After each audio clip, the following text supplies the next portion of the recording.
You're listening to Leadership's Insights, Navigating Career and Life. I am Maggie Rombach, your host, bringing inspiring stories and practical advice on leadership, career development, and work-life balance. Today, following my interview with Josh Adler, we have Josh's role model here. So I'm really happy to have Adama with me today. So with no further ado, I just give it to you directly, Adama, to say a few words about your own leadership story. What brought you here? Hey, Maggie. Well, what brought me here? I'm not sure. What brought me here, I guess, is I was trying to save myself. I was trying to survive, as simple as that. I was trying to do something that would give some form of meaning for my life. I was born in Italy by an Italian mother and a Senegalese father. I'm part of a first generation of also Black Italians. And so the question of identity, the question of who am I, the question of where I'm coming from, where is home, and all these things, the question of belonging, these are all questions that stay with me from a very, very early age. And I think that, in a way or another, till today, my personal quest or my personal journey has been somehow characterized by a constant search of meaning. And this constant search for meaning is started with the self, but then you realize that in order to find meaning for the self, you got to find meaning outside of the self, something bigger than you.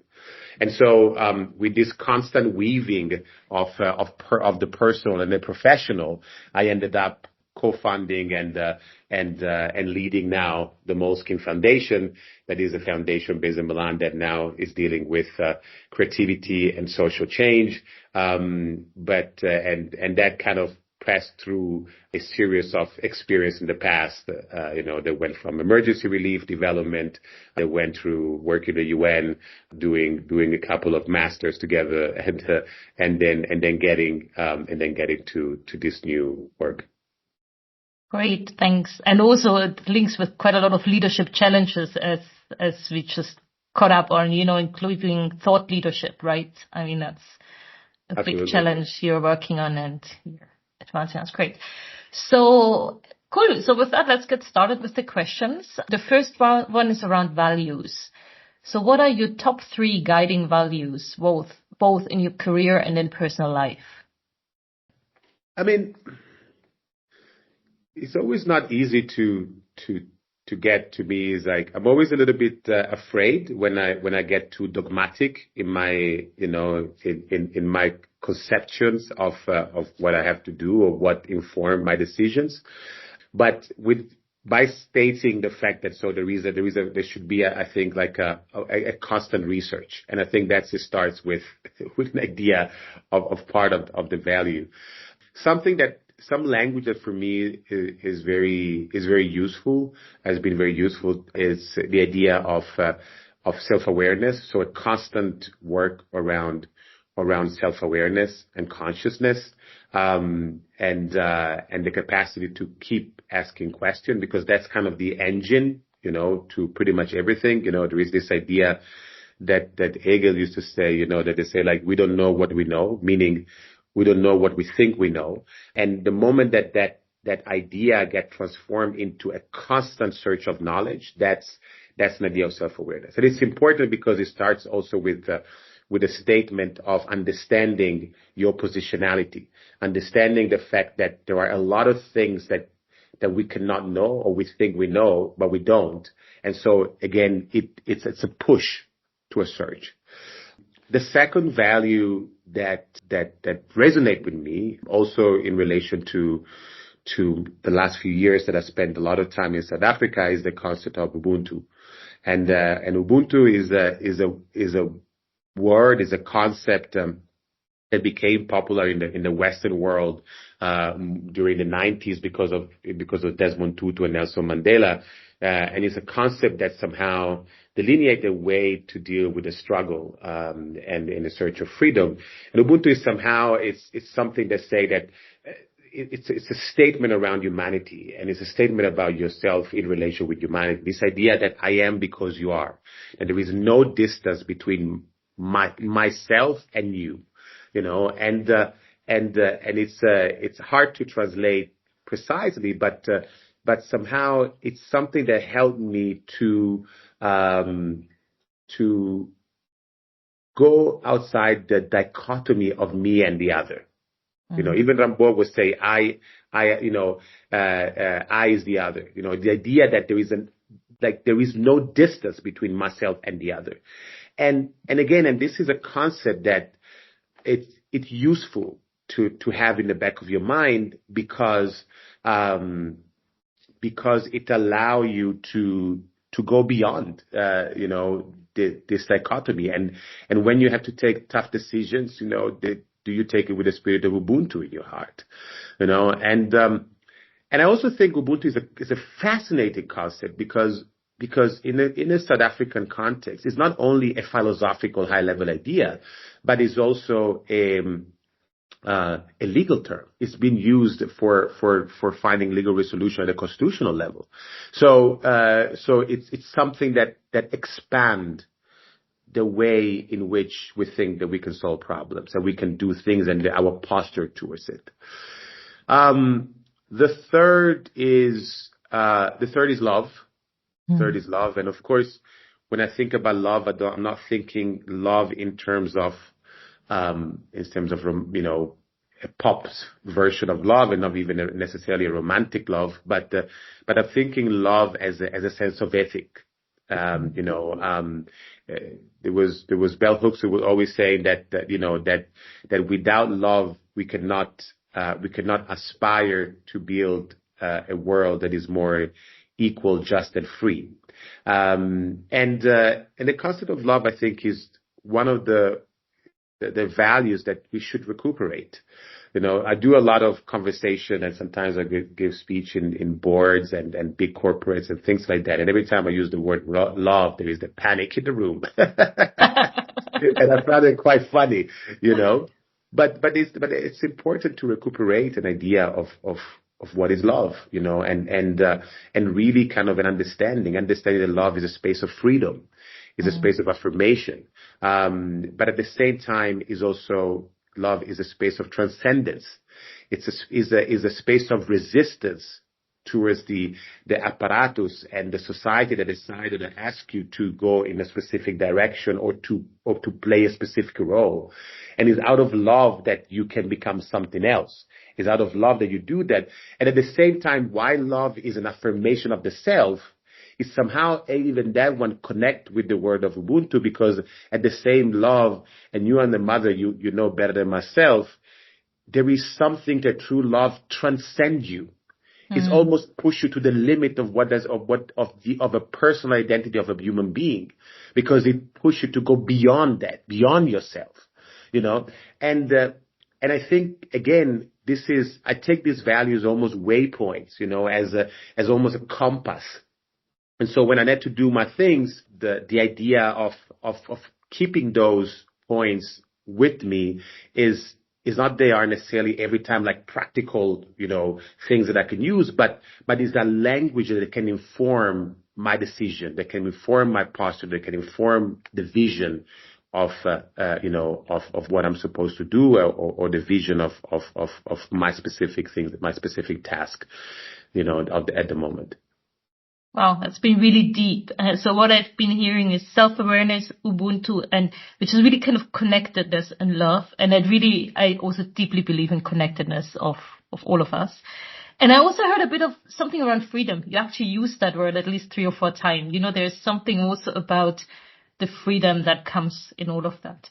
So this has been super deep. Thanks so much. And we have 5 questions to go.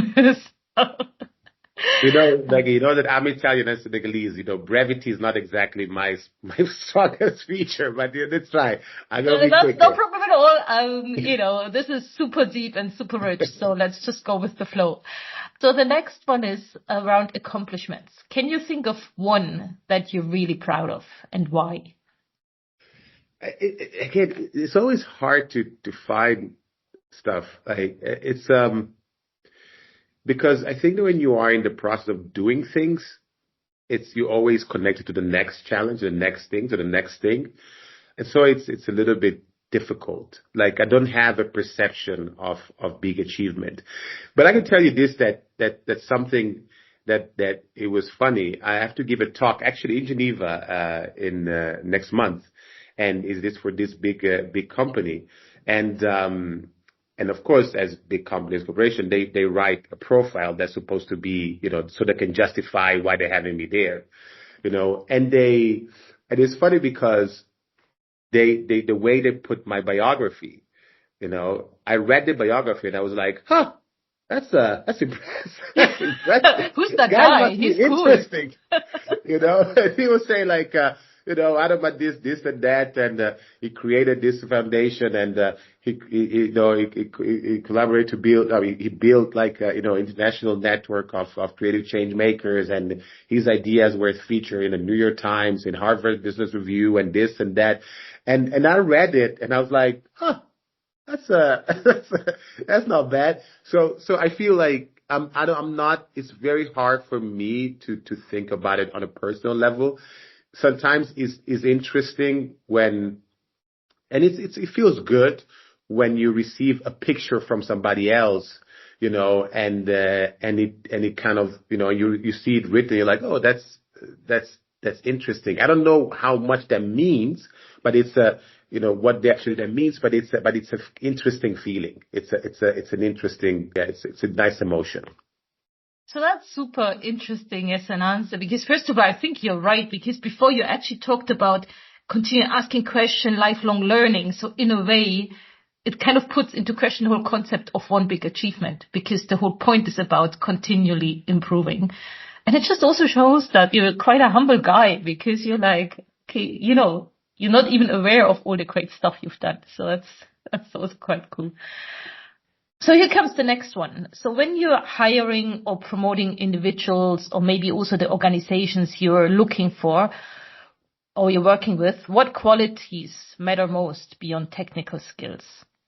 Well, I mean, it's all like I do also work in which technical skills I'm not particularly interested in, generally speaking. Also, because again, the more we go on, the more ChatGPT can resolve half of the technical issues. Of course, in my line of work, I think what I'm looking for is those creative skills. Is A, do you have self-awareness? B, do you have a capacity to work with others? Do you have capacity to stay in dialogue? Are you stuck somewhere in your ego that cannot take you outside of that? It is also, I have to say that, I co-founded and run a foundation that is still quite small in terms of staff. I'm still hiring, I hire like my first 10 people, so it's still like it's a small reality. And so I think as a co-founder and as a CEO of a small organization, the person the people that you want to hire is always an outlier. Like it's always like so the type of people that I'm looking for are outlier by definition, because that's their role. Especially because I do believe in delegation, and I do believe that I'm looking to build a team of people that, for whatever reason, they decide to share a little bit of their path with me, with us, with our organization. So, to make a long story short, I'm interested in the alignment of the path.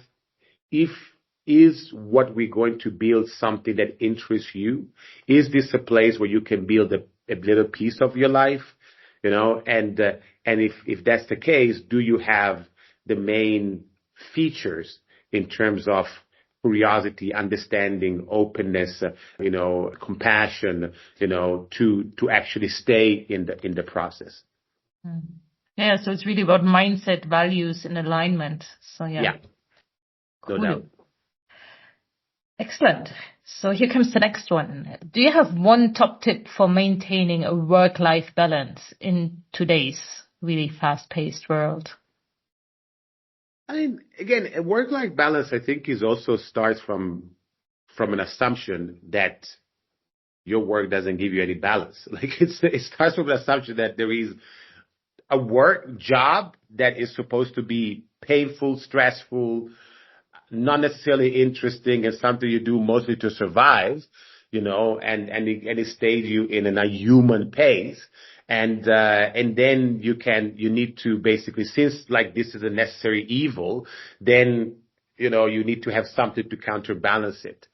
By the way, I'm not naive. I know that in many, many cases, this is the situation for a variety of reasons. But again, I also come from a space, from a point of privilege in this case, in which, we could build our own reality. And the moment that your job is not necessarily, doesn't necessarily has to have those intrinsic features, then it almost comes by itself. The moment that this is a job that makes you curious, that nourish you, that give you meaning, that give you sense, that allow you to connect with people that otherwise you wouldn't do, that give you a perspective that is connected to your purpose, then of course you need to, I think we need to have tools but it's tools to build, a joyful and balanced life, but it's not in contradiction with the job. The job should be part of your balance. It's not something that we do again, like as a result of that, because then I think that, I would say that in the overall health of a human being, then work should be part of the overall health of a human being, and then connected to it. There is a spiritual research. When I say spiritual research, is not in a religious term. Again, is more even philosophical, in the sense of meaning, And then there is a little bit of physical practice. There is a little bit of connection of nature. There is a little bit of all these elements, that should be there, and also, of course, working in a space of creativity, a creative pursuit and a creative outlet, it has to be there because it nurture your spirit. But overall, it's all in one. This is so true. And, we've been talking about language before, so maybe we do need new language around this, because there's also now talk about work-life integration. Personally, I don't like that either. So yeah, how to get work-life balance? Well, make sure that work is part of the balance. So kind of, yeah, true. Cool. Over to the next. So this is about a valuable lesson from your private life. That could be sports or arts or, you pick it, that helped you at work. Something you learned in your private life that helped you with your work. Well, there's a lot of things. It may be like a little bit of a simple one, but in the past now almost 7 years, I've been doing a sport that is called Brazilian jiu-jitsu, and that I completely become a fan of, and it's one of the things that I use to also keep myself in check and in balance, and Brazilian jiu-jitsu is a grappling sport. So it's try to imagine something between wrestling and judo, something like that. Yeah, I did that as a kid for a few years. Oh, nice. Yeah. And as you know, Brazilian jiu-jitsu is a sport in which you stay under pressure for a lot of time. You need to take decision under pressure because you have another human being that is trying to get hold of you. And because it happens mostly on the ground, it can literally lean on you, and try to take out hair, to put pressure, to try to, to take control of you. And jiu-jitsu, it is one of those sports in which you have to work against your instinct. And your instinct is to get desperate, is to take space, is to use strength, is to start breathing heavily, is to agitate yourself, in order to try to get out of this pressure. And there is nothing more wrong that you can do in that situation. And if you look at now, higher belt in jiu-jitsu, when they train and do the most, excruciating, physical thing, their face is always very relaxed and very thoughtful and very in the moment. and you concentrate on the idea of breathing, and you concentrate on the idea of making the right choices and keep taking right choices, in a stressful moment. But at the same time, you learn also to sometimes let it go, to sometimes use more strength. Sometimes you gotta use the stress on the other. You stay in a much more multiple variable, equation, that basically connects to me to what life mostly is about. And the idea of staying into these processes, try to build an instinct that when the pressure comes up, you start relaxing more and you start concentrating more and you don't panic and you have trust in your technique.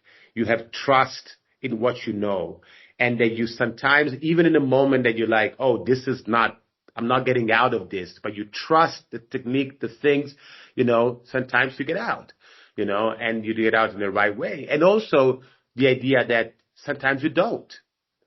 And in jiu-jitsu, you don't. You tap. You say you tap out. That's what you do. You tap out. You shake it off, and you're like, let's go it again.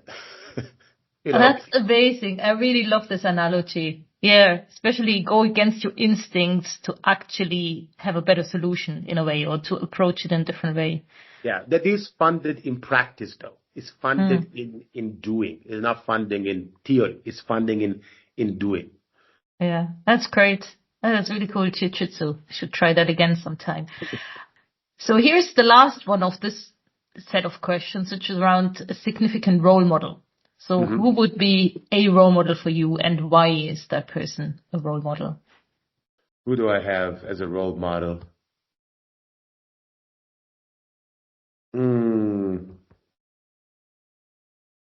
I thought about somebody the other day, but I keep forgetting. There is one that comes to mind, and it's he had a controversial life, so I'm not taking it as an overall role model, but a very specific, especially in terms of leadership.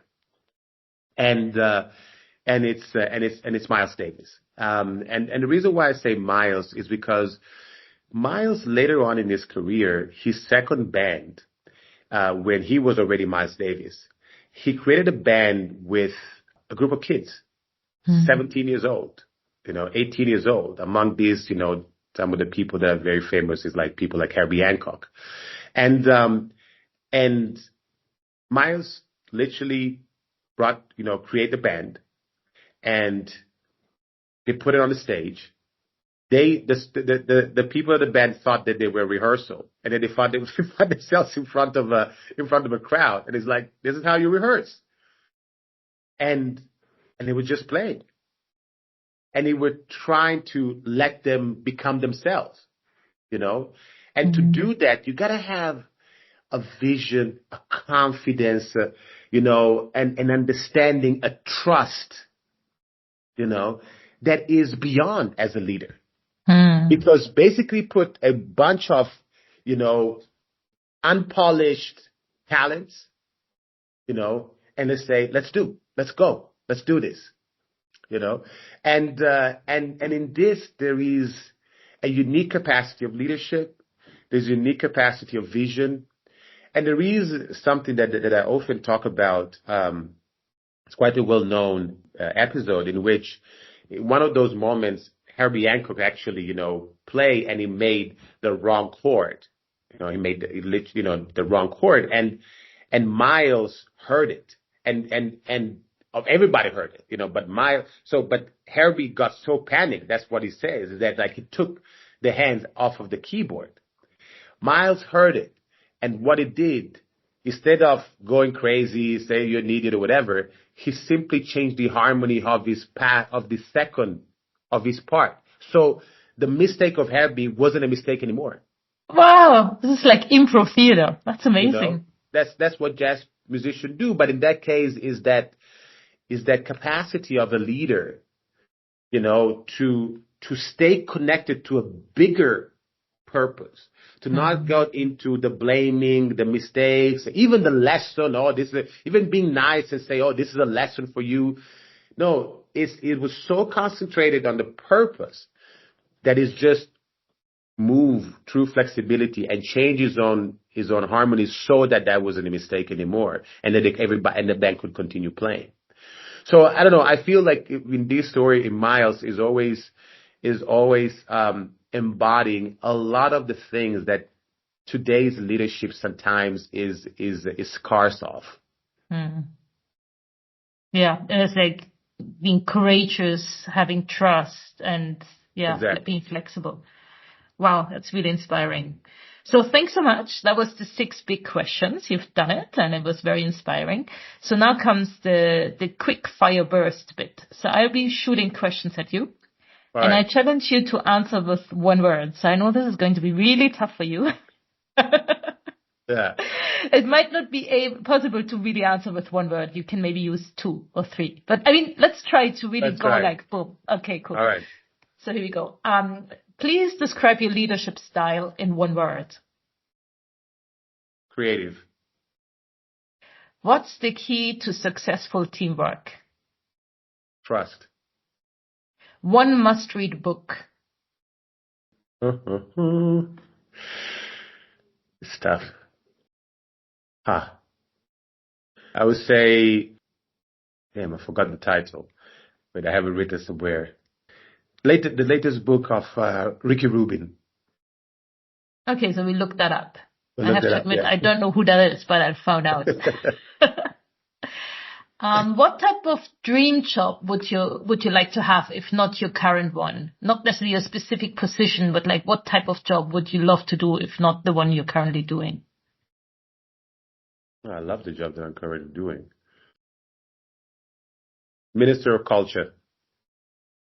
Nice. What would be your preferred superpower? Teleportation. Nice. I'd love that too. What are you most grateful for? One word. Maybe 2. Love. Cool. Thank you. This is amazing. You did it. And that was really, it's like extra points for brevity on this one. This was really inspiring. Thanks so much. So I have a last thing as we wrap up, as a parting thought. What career advice would you give your 18-year-old self, or just really anybody who's listening to this and who's just starting out their career? I would say trust the process and try to have some form of trust and clarity in the thing that you desire. Yeah, that's a good one. Yeah, being clear what you actually want, it's so important and it's so tough. Yeah, and having trust in what you want, in the sense that, because the thing that drive me, that was difficult when I was 18, is to know what you want, is that clarity. But sometimes you don't have to have clarity. You just have to have something that keep you moving in a direction. So it's not necessarily about the clarity, because I feel it put sometimes like a overburden of a young person that doesn't have that clarity. And most of the time, if you have clarity at 18, there's probably something that you haven't unexplored there. But the point is that you just have to make a choice, and keep moving, and in that sense, I mean, something that allow you to keep making, taking choices and just being, actually we have a professor that we had in common, Professor Rigetzi, Antonio. And I remember that one of the things that he told me is like, the only thing that is important from 18 to 30 is just to be a sponge. Just make sure that you absorb everything that is around you. And the moment you realize that whatever you can absorb, you already like suck up everything, go somewhere where you can absorb more. That's your only task. That's your only job. He was saying, don't worry, you cannot make mistakes. I mean, you can, but try to avoid the major mistakes. But you can't make mistakes. And if you don't have clarity, don't worry about it. Just make sure that you are every time in a space you can absorb the maximum amount of the surrounding. Work on yourself, work on your self awareness, and then for the rest, things will come. That's amazing. Thanks. And he's actually on my wish list to bring on eventually. He was such an inspiration. Cool. That's been great. Thanks so much, Adama. Also really nice just catching up, and we'll be in touch. Have a great day. Indeed. Thank you, Maggie. Bye. Yeah. Thanks for listening to Leadership Insights, Navigating Career and Life. Be sure to subscribe and stay tuned for our next episode. Until then, keep leading authentically with your heart and mind.